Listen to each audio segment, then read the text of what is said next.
Mastering the Art of Reorientation. Enhance your English vocabulary.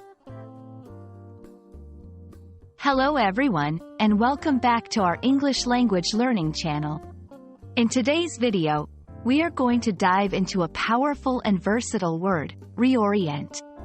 We will explore its meanings, uses, and provide some examples to help you understand how to use it in your daily conversations and writing. So, let's get started and reorient ourselves towards learning.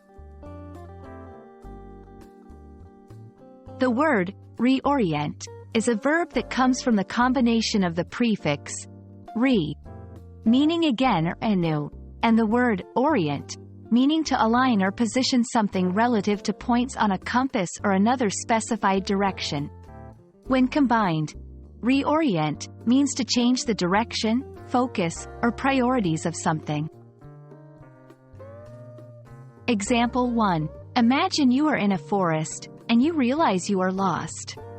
You would need to reorient yourself, meaning you need to find your direction again to reach your destination.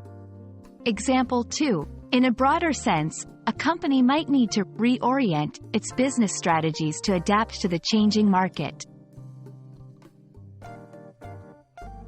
Now that we understand what reorient means, let's look at how we can use it in sentences.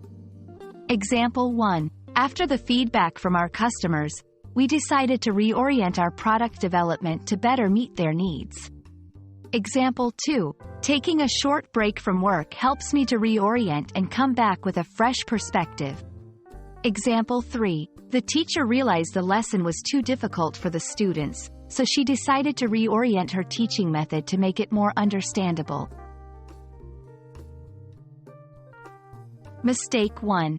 Avoid using reorient when you simply mean orient. For example, he needs to orient himself in the new city, not reorient. Mistake 2. Don't confuse reorient with disorient. To disorient means to lose one's sense of direction. Tip 1. Remember that reorient implies a change or shift from a previous orientation, not the initial act of orienting. That brings us to the end of our video. We hope you now have a clear understanding of how to use the word reorient in different contexts. Remember, learning a new word not only involves understanding its meaning but also knowing how to use it correctly in sentences. Practice makes perfect, so try to use reorient in your conversations or writing. If you found this video helpful, don't forget to like, share, and subscribe for more language learning content.